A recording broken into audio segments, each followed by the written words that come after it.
What's going on, everyone? Welcome to our week 4 battle for the Ultimate Battle League, aka the UBLs. We are going up against the NY Charmanders and what should have been their coach Hannonz, but we're actually going up against RussianCarl because Hannonz unfortunately had some very real life circumstances that caused him to have to step down as a coach this season of the UBL, which is really unfortunate. We very much so did enjoy having him in the league, and it seemed like he was enjoying it himself as well. So always unfortunate when real life responsibilities and just unfortunate circumstances cause us to have to discontinue doing something we enjoy. But either way, we would love to have Hannonz back for next season, especially because of how spicy his logo is. But thankfully, he came through very heavily by having RussianCarl set, ready to go right away, and just ready to just take his place. So it's always good when a coach is on top of that and doesn't like force the league to have to kind of scramble. Either way, we did have some replacements, but it's good that he had someone that seems to be very reliable and very much so seems to be grateful to be in the position. So shouts out to RussianCarl for being for battling me in this battle. Obviously this team builder is going up after we've already battled, which typically is not the way things go down, but I just been busy with a couple of things, so that's why that's just the way the cookie crumbled. Either way though, guys, I don't want to take up much time in this team builder. I just wanted to quickly get that out the way, and I also wanted to say thank you to RussianCarl with scheduling this battle with me as well, because we initially were supposed to play a decent bit sooner, but then we ended up playing I did a little bit later because of how my schedule and his schedule both lined up. And so a couple of things didn't really line up. So thank you for being willing to work with me and making sure that we got this battle done in a decent time frame. Just on my end, I just got a decent bit worn out throughout the week, and that's why my battle's a little bit late. So I'm sorry, guys. I'll be more prompt as we move into the future. But either way, let's just hop into the team because I do not want this team builder to be long. Just a quick glance at the team so you know a little bit of what's going on before we get into the battle. So first and foremost, well, first we're going to have our new team members. So that means that we dropped Victini, we dropped Mega Abs, so we dropped Tentacruel, and we scooped up Pelipper, Mega Swampert, and Kingdra. So just keep that in mind as we're venturing into this team builder, but I will continue to talk about that. But either way, first and foremost on this team we do have Pico. Pico obviously being the name of Mr. Briny's Wingull in Pokemon Sapphire and Ruby. I love that nickname, and anytime I have a Wingull or Pelipper, it's getting nicknamed that because I love that nickname. But we have Pico, aka Pelipper, and Pico is going to have the Damp Rock and Drizzle. Obviously we want the Damp Rock to keep the rain up as long as possible because we're heavily relying on the rain in this game. Without the rain, Mega Gallade outspeeds my entire team, and Mega Gallade's a huge threat, so I'm kind of trying to heavily rely on the rain so that we can keep ourselves in a decent position. And then Pico's going to have a move pool of Scald, Hurricane, Tailwind, and Defog. I just threw a bunch of EVs in defense because I thought Pelipper may just have a slim chance of living a hit from Gallade and then going for a Hurricane, but that would mean not having rocks would have to not be that big of an issue, which I don't really see. If my opponent brings Reggie still, I see them being like on the field because Defog's my only option, which is on Pelipper, so I'd have to use my own default, my own hazard removal to get rid of the hazard. So I'm not sure if Pelipper's even going to be able to do that, but it's EV spread, and what exactly it's doing offensively or defensively isn't that big of a deal. I just wanted to get in and get out so it can continue to keep that rain up for us. So that's pretty much Pelipper. Keep the rain up. That's all that really matters. Oh, and then I guess it's worth noting that I threw Tailwind on this as well, on this Pelipper as well, because I know that my opponent will likely bring Tailwind Wismacup so he can combat my Swift Swim user's speed stats. So considering that Wismacup has Prankster, so no matter what, it can go off for that Tailwind before I'm able to really do much. So I can see that definitely being an option, so I thought, why not throw Tailwind in there, maybe be able to kind of surprise my opponent that I have Tailwind on my side as well, and then we're back into the situation we were prior. But next, it's going to be Johnny Bravo, aka Mega Swampert, and Johnny Bravo is going to be rocking out with, obviously, the Swampert, Mega Stone, the ability of Swift Swim, and then a move pool of Waterfall, Earthquake, Ice Punch, and Power Punch. I initially had Stealth Rocks in the Power Punch slot, but I knew that I could easily throw Stealth Rocks on something else, so I thought, why waste my time with it? Let's throw Power Up Punch, and maybe that can even allow us to sweep even easier. It's like Togekiss is one of the main Pokemon that I was feeling can definitely tank out a hit and maybe be able to go for a Grass Knot. So Power Up Punch made me feel a little bit more comfortable of going for like that Power Up Punch beforehand, having that boosted attack stat, and then being able to kind of just decimate Togekiss along with the rest of my opponent's team as well. So I liked that as an option. The EV spread is just going to be 252 in attack. Obviously, there's a little bit of EVs thrown around everywhere, which is some nice bulk in different ways for Mega Swampert. But 252 in attack with an Adamant Nature because I want to be as offensive as possible. And then 156 in speed allows me to outspeed a Scarf Togekiss, which I thought was a decent option just in case my opponent ran Scarf Togekiss with Grass Knot. I didn't want that to be able to just catch me off guard and get an easy KO, as I have seen Scarf Tapu Koko's kind of been able to Grass Knot some Swampert, so I didn't want that to be an option. So that's why I ran. That's why I dumped 156 in speed, and the rest is just some nice bulk for certain hits. I don't want to go into too much details because I don't want to drag this on. Next is going to be Shazam, aka Helios.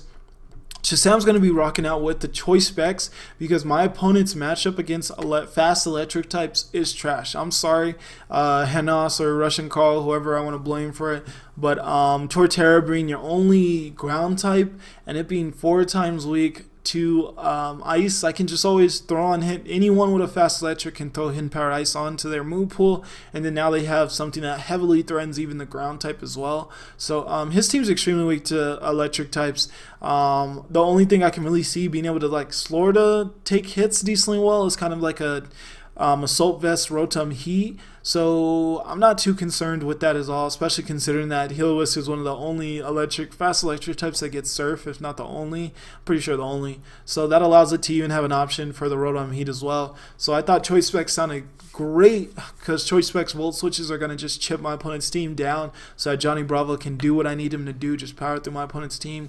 Dry Skin is also a really nice ability in this one for the Volcanion. I just want to say Volcarona so bad for the Volcanion, but it'll be a little hard to depending on what type of item my opponents run on that Volcanion. If it's a choice item, then I can easily switch it on it. But if it's like a Shuka Bear or something, it's going to be a little hard to switch in on that Volcanion due to Earth Powers and stuff. But hopefully Choice Specs Thunders, I'm really hoping that with the rain up and Choice Specs Thunders can just decimate my opponent's team and really just break down his walls to where we're in a good position and then just try to work the rest of the offensive threats from there. So that's what I'm hoping for. 252 is dumped in special attack with a modest nature to just hit as hard as possible, especially because no matter how much I invested in speed, I couldn't outspeed Ambipom, Mega Gallade, and I think maybe not Whimsicott as well, but I'm pretty sure just those two. So there's no need to go fully invested in speed. I went with 180, which outspeeds the Rotom Heat and the Togekiss no matter what nature that they're running unless they're Scarf. So I thought that worked out. Then a couple of EVs thrown around elsewhere. Next we do have Jossum, aka Stillix, and Jossum's going to be rocking out with a Rocky Helmet. And I did not mean to say that intentionally, rocking out with the Rocky Helmet. But either way, Stillix is going to be rocking out with that Rocky Helmet because of the fact that I was actually decently, the Pokemon I was most afraid of going into this matchup was Ambipom, Mega Gallade, and Volcanion. So I definitely wanted a decent answer to Ambipom, and I thought if it really was trying to like spam normal type moves or spam U-turn, I could get a lot of chip damage off of it with a Rocky Helmet. And it's also a nice option if I can predict like some Zen Headbutts or whatever, fighting type moves from Mega Gallade. I can get some nice chip on that as well. So I decided to go with that. Then we have the move pool of Earthquake, Heavy Slam, Stealth Rocks, and Roar. Roar was just thrown on as I didn't really see any need for anything else. And if the Rotom Heat, Volcanion, and Togekiss are all brought, then Roar actually becomes a pretty good option to just move those around a lot. And but I will have to watch out with Rotom Heat because an Overheat does do heaps of damage to me. And then some just Earthquake and Heavy Slam, obviously stab options that just have some really good coverage against my opponent's team. 196 in HP, 60 in attack, and 252 in special defense with a sassy nature. Stillix's defense stat is so monstrous, there's not a huge need to invest in it. Especially if I invest that much in HP. So I thought 252 in special defense with Assassin Nature was really nice, so I could actually live an overheat from Rotom and then kind of do my own thing from there. So I like Stillix in this matchup a lot and think that it's going to be a crucial member. Next is going to be Lil Uzi, aka Goodra, and Goodra or Little Uzi is rocking out with an Electrium Z. So that this was hoping to be a somewhat of a surprise option, but I know that it's pretty well known that Goodra gets electric coverage. But hoping that can maybe be a little bit of a surprise option for something like Volcanion or Togekiss trying to come in or something. So I like it as an option, and it also makes me feel a little bit more comfortable about having Thunder on 2 Pokemon, considering that if the rain's not up, Gudra can still go for the Elect GMZ and not have to worry about the accuracy. And then Sludge Bomb obviously for coverage, Draco Mead to hit as hard as possible, and then Acid Armor just is a really cool option to maybe just +2 my defense, and then maybe my opponent could have a lot of trouble taking down Gudra. I didn't really feel any need for any other coverage move at all. And Sap Sipper is actually a really cool option in combination with my Mega Swampert, so that my opponent's going for grass type moves on it. I can maybe just throw in Gudra, eat it up with Sap Sipper, and just really give myself some really good momentum. So that's what I was thinking with Gudra. Definitely my special defensive wall. So we got 212 in special defense with a Calm Nature to really tank out special hits, especially if Volcanion wants to start going for steam eruptions and rain, but I'm having trouble predicting that. That might do a decent bit of damage, so definitely want to be in a good position for that. 180 in special attack and 108 in HP to still be able to tank out some defensive hits as well. So definitely got to invest in HP so the defense isn't forgotten about. So that's Gudra. And then last but definitely not least is Wanda, aka Clefable, which is rocking out with the leftovers. Obviously, you really want that residual recovery so I can take on Gallade as well as possible, because this is my dedicated Gallade switch in, especially with Unaware. Don't want Gallade getting up a Swords Dance. Then we have Moonblast, Knockoff, Wish, and Protect. I like Knockoff as an option just to knock off. I think Knockoff is one of the best moves in League format. And then just being able to knock off a couple of items will give me some good intel on when my opponent's running. So Moonblast, Knockoff, Wish, Protect. Obviously, Wanda in this game, we need her to be granting those wishes. She is the fairy godmother. So we got 252 in defense with a Bold Nature to take out hits from Mega Gallade as well as nearly as possible. We're only 68 in HP though, and then 188 in special defense. So going into this game, I do think we have a pretty good game plan. Pretty much wear down my opponent's team with Stealth Rocks and pretty much Heliolisk a lot. Stealth Rocks and Heliolisk, and Gudra a little bit as well, and then hopefully end up winning the game with Johnny Bravo as a Swift Swim Sweeper. So that's what I'm hoping to be able to do. So hopefully we're able to do that in the game. I am ready. So let's hop right into the game and see exactly what went down. Alright guys, we're here finally with the battle now that we covered the team. So you can see that I brought the team that I said of Heliolisk, Pelipper, Mega Swampert, Steelix, Clefable, and Gudra. And my opponent brought a team of Registeel, Mega Gallade, Volcanion, Whimsicott, Cofagrigus, and Togekiss. So right off the bat, things that I noticed is he didn't bring the Torterra, and he also didn't bring the Rotom, so that means that Heliolisk has an amazing matchup. Heliolisk can literally run all over this team. We'll just have to watch out for Mega Gallade, because anytime Heliolisk gets a kill, it gives Mega Gallade a free switch in, as my opponent will probably realize pretty soon that Specs damage is coming off from that Heliolisk, and it's definitely not Scarf. So that's pretty much a free switch in for Mega Gallade every time, and once again, Mega Gallade is trouble for my team. After that, what else do I notice about his team? I do notice that the Whimsicott's brought, so that does give me a little bit of intel that it's probably going to have Tailwind, so I will have to watch out for that, as it will try to match with my Swampert, and then try to combat its speed pretty much. The Registeel being brought was interesting to me as well, but I thought that my Steelix would be able to take it on pretty well, so wasn't too worried about that. And I didn't know fully what to expect from Registeel, but I did see it as an option. That just means that he's definitely going to bring rocks. So if we can completely avoid the rocks getting on our side of the field, that'd be beautiful, but I'm not sure that we'll be able to accomplish that. So we'll have to play around rocks, hopefully. And I'm trying to think, is there anything else? I'm not too concerned about Clefable at all. I think I have what I need for it. And Cofagrigus, once again, a little curious as to what set my opponent will run on it. Overall, though, I feel like if I can get rid of the Mega Gallade, I can win this game. That's pretty much the main thing that I'm seeing as a huge offensive threat to my team. So that's kind of what I attempt to focus on in this battle, so we'll see if we can actually accomplish that. It does say Hannonz, even though I play RussianCarl, because apparently RussianCarl's DS was having issues with ginning or something, so he had to use Hannonz's DS to make sure he was able to get his team. So I know it's a little confusion, but it is RussianCarl. I'm not playing Hannonz. He does have the family issues, and that's why he dropped from the league, but no issues at all. We'll hop right into this game, and we'll see exactly what we were able to get done. So we are being challenged by Pokemon trainer RussianCarl, even though it says Hannonz. And he is going to lead the Registeel. So right off the bat, I led my Heliolisk. I kind of at first was regretting not leading Steelix, and I think I still am, just because of the fact that the Registeel was such an obvious lead for my opponent. Like, it's nice that I was able to get the Volt Switch off on it, but my opponent was probably able to realize that early in the game, like, whoa, that Volt Switch did a lot of damage, and I'm very specially invested. That's probably a Specs Helios, so I wouldn't want him to have gotten that intel so quickly, and then I also would have liked to have exchanged rocks rather than have to come in on my opponent's rocks and then me get off my rocks after he gets up his, because then that allows him to switch out into something, as I'm obviously just going to go for my rocks here, as I don't really see a reason why not to.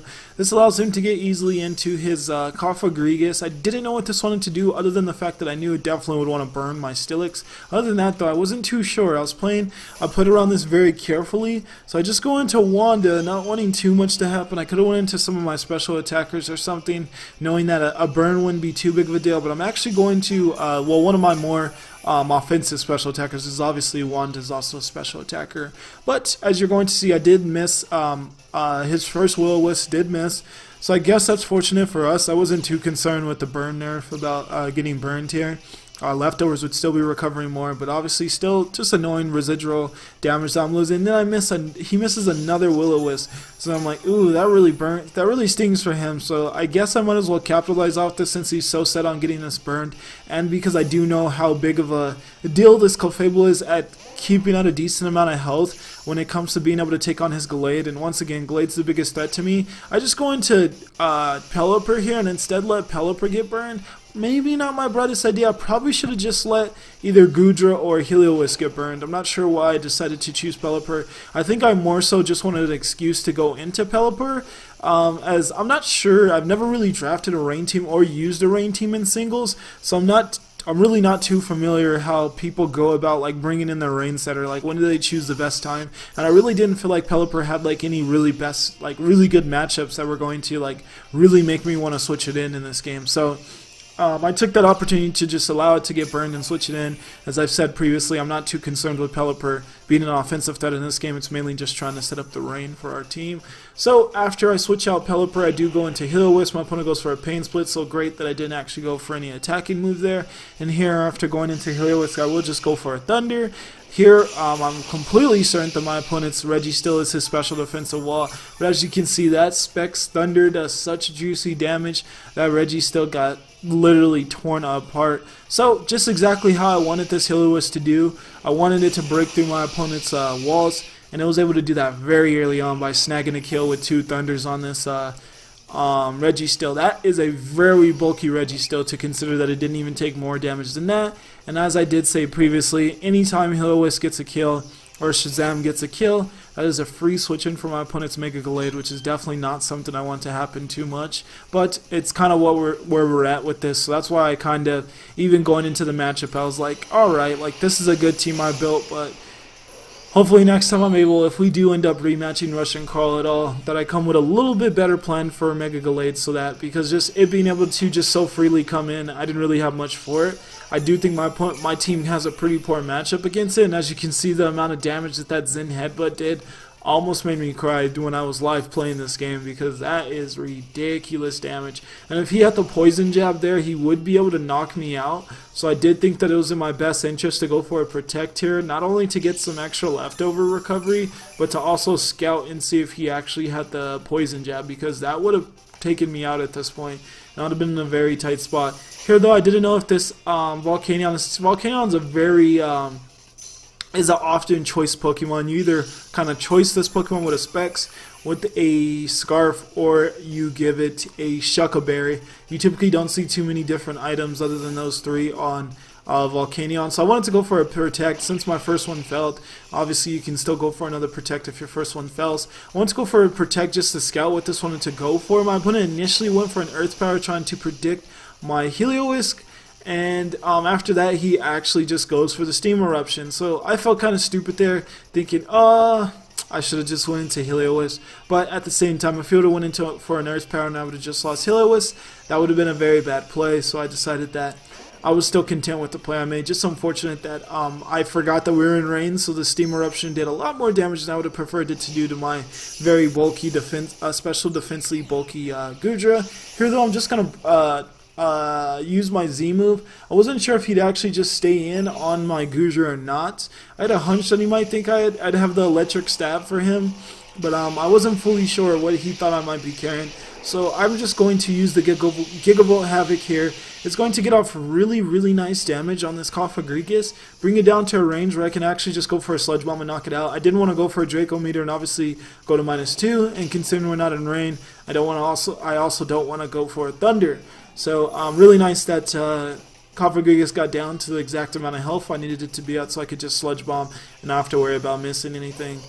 Here my opponent's going to bring in the Gallade again, and here I'm not sure if I should have just stayed in.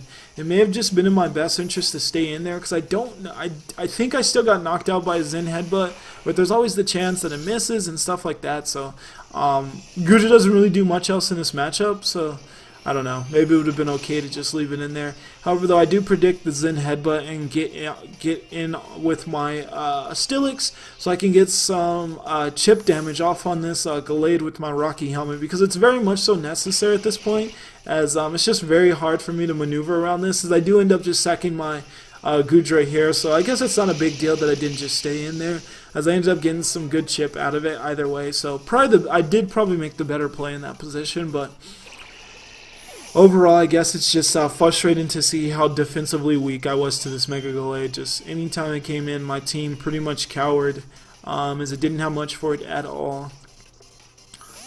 But as we go back into Clefable, which pretty much confirms to me now, I'm starting to feel very heavily that the Gallade does not have a poison type move, because I feel like he would have went for the poison jab at this point. So I'm starting to feel confident in the fact that my opponent does not have the poison jab for Wanda, which is really good for us. So I just throw up a wish, no reason not to, and then I go for another protect to once again not only just get my wish granted, as I need to keep this Clefable at a good amount of health, but to also just see what exactly does this Volcanion want to go for.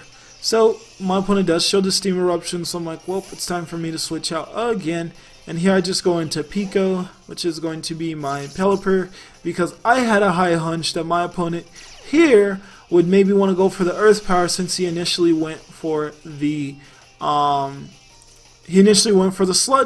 Steam Eruption. So I thought, pretty much it would make a lot of sense if now you would just go for your Earth Power. So not only was I trying to make a little bit of prediction there, but I also was getting a little aggravated with how much damage output that Gallade put out on my team. So I was like, I also don't mind sacking my Pelipper here, and this is what I was thinking in the game. I was thinking I don't mind sacking my Pelipper there, because then I could get Swampert in and maybe I can just start getting off heaps of damage against my opponent's team. However, though, this ends up being a huge misplay.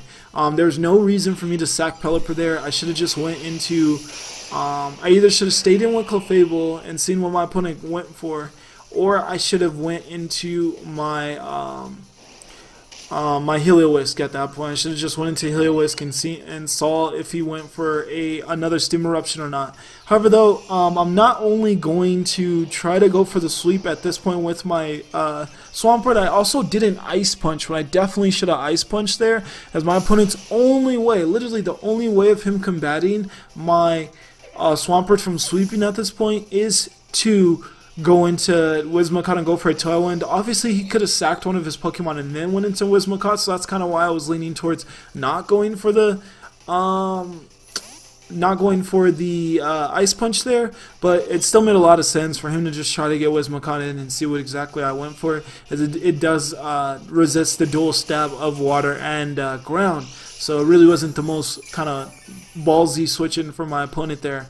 And now that Mega Gallade is under Tailwind, it's obviously going to outspeed us, and he's running the Leaf Blade, so he does have his times for a super effective move on us. So really unfortunate situation I put myself in here, is now I'm trying to switch around this freaking Mega Gallade, and I really didn't have much I wanted to go into, as now he did see that my Clefable was at a health where he could do the damage he wanted to do to it. So I had to do a lot of maneuvering here until the Tailwind ran out. So I initially went into Clefable, took the Leaf Blade damage. It did a lot more than I would have wanted it to do. Then I went into my Mega Swampert, hoping to tank out a hit. I was able to tank out the Zen Headbutt because it wasn't a Leaf Blade. And then I went into my Steelix, knowing that I could get off some damage here. With Stillix, I do go for a heavy slam, predicting this Togekiss to come in, so that was a really nice play, as we're just able to knock out this Togekiss. It didn't do absolutely anything in this battle, so that was nice. I actually was just going for a heavy slam because I didn't really feel like Earthquake was the better move to go for, so I had no issues with going for that at this point. And my opponent seemed pretty inclined to not want to go for a close combat and lower his defenses at this point yet in the game, so it made sense to go into Stillix there. And I was just fortunate enough that he switched in the Clefable on the heavy slam. I mean the Togekiss on the heavy slam. I keep wanting to call Togekiss Clefable. I don't know why. Anyways, now my Clefable's actually at a pretty alarming amount of health now. Really alarming amount of health. The Stealth-Rocks are actually really chipping my team a lot more than I would like. And obviously I am unaware and I'm not Magic Guard, so I'm taking all this damage from the Stealth-Rocks. My opponent does get off some good damage with an Earth Power and then tries to go for a Flamethrower next with the Volcanion. I don't agree with that play at all. And I think we're about to get into the realm of plays I don't agree with. And this is going to be the first major play I did not agree with. And that's going for Flamethrower. With Goodra gone, I know I still have my Helios, but in what sense is my opponent compelled to go for Flamethrowers? It doesn't do much more damage than Sludge Wave. I honestly just think that my opponent continues to spam Steam Eruption because I've completely shown that I have no interest in switching in my Heliolisk on this on the Volcanion because I just don't want to lose it on a misprediction. I had no interest in doing that, so I thought my opponent should just spam Steam Eruption and get the knockout on my Pokemon that he could have. But it's going to allow Mega Swampert to actually get a kill in this game, so I will actually get another kill in this game, so I'm all for that. And this is without the rain, so that's beautiful, as obviously you would think it can only get kills in the rain. Here though, I am forced to sack it once the Gallade comes back in because I really didn't have any options at this point for switching in on this Mega Gallade. So at this point I did think I lost. I thought I entirely lost this Mega Gallade. I thought I sacked my Pelipper way too early and now I lost my only actual threat that outsped this thing, so I entirely feel like I lost. The only cop out I could see at this point is if I can switch in Jossum, aka Stillix, enough times on this Mega Gallade to where Rocky Helmet damage can knock it out and I can win the game. So first, we switch it in this time. My opponent goes for a Leaf Blade. That's the first time I needed to switch it in. Will he go for a close combat next? We'll see what happens. I'm not willing to chance it. I then switch into my Shazam, knowing that he'll likely go for a close combat this turn. Just want to sack it and not lose my Stillix because I need him to take 2 more turns of Rocky Helmet damage. Not 1, but 2. So we are going to lose Shazam to this Heliolisk. Pretty much, Mega Gallade is the only Pokemon that took out anything on my team. Everything else, everything else didn't really die by anything really, other than Mega Gallade. But so we're gonna go back into Wanda. I'm at an alarming amount of health. I'm pretty sure close combat would knock me out. And close combat's not superpower. It's not like it lowers your attack when you go for it. So this is going to be the second stage where I disagree on my opponent's plays. I just don't understand in what way is he compelled to not just close combat, so that not only does he knock out the Clefable, but he also knocks out my Stillix. I don't agree with this plan. I'm not sure exactly what he was thinking. I would love to hear his side of it, but I'm not sure exactly what he was thinking as to why he felt compelled to go for a Leaf Blade and not just go for the close combat there. Because what this is going to allow is it allows me to get in with Stillix again, tank that Leaf Blade, and then now he is going to finally go for the close combat. But that means he's going to take 1 more round of Rocky Helmet damage, which is going to end the life of not only my Stillix, but more importantly, his Mega Gallade. And we are going to end this game in the most ridiculous 1-0 victory I've ever gotten off of a Rocky Helmet damage from a Stillix, because my opponent didn't just choose to close combat. If he does have some legitimate reasoning behind why he chose that play, I would absolutely love to hear it. But pretty much from my perspective at that point in the game, he just close combats and he wins the game. Close combat lowers your defense and special defense. It doesn't lower your speed, it doesn't lower your attack. So I don't really see the thought process and not just continuing to go for it. My Clefable was definitely out of health. I did not have enough investment. Even though I was 252 in defense and bold, that Mega Gallade still was doing so much damage to my Clefable, considering I was in max HP as well. So yeah, I don't understand that thought process with not just close combating. I should have lost this game. I don't feel too good about this game considering that I sacked my Pelipper at a terrible time on a pretty poor prediction. There was no reason to try to predict my opponent's Earth Power there. Like, Volcanion was becoming annoying at that point, but not annoying to the point where I needed to sack Pelipper. So I sacked my Pelipper way too early. I could have played the Heliolisk Volcanion situation better. I try to think what else. I let rocks become more of an issue than I would have liked, and I didn't prep as well for Mega Gallade as I should have. So there was 4 things that I did pretty strongly wrong in this game, and they were strong enough reason as to why I should have definitely lost. Mainly the Pelipper sack, but my opponent did not go for close combat, and I'm not sure why. So either way, though, we're gonna take it. We're gonna win 1-0. I'll take the win. Just a really interesting way to win a game. But either way, shouts out to RussianCarl. He gave me a heck of a fight, and it just shows how strong Mega Gallade is. This is a Pokemon I've extremely underestimated in League format, because the first league I ever joined when I had no competence when it came to singles at all, because it was actually my first time really playing singles as well. I had Mega Gallade on my team, and it did nothing for me. It was so bad, but it was just because my entire team was just a bunch of strong threats thrown together. There was no real cohesiveness. So ever since then, I've kind of underestimated Mega Gallade. He really showed me the light that Mega Gallade is really strong again, honestly. And if he would have had a poison type move, that would have even been more GG as to why I should have lost in this game. But we'll take the win, guys. That's going to put us on a 2-game winning streak and bring us back to 500. We are now, there's the English language. As we are now 2-2, riding into week 5. We do have a huge week coming up as we do play against HeraHorde.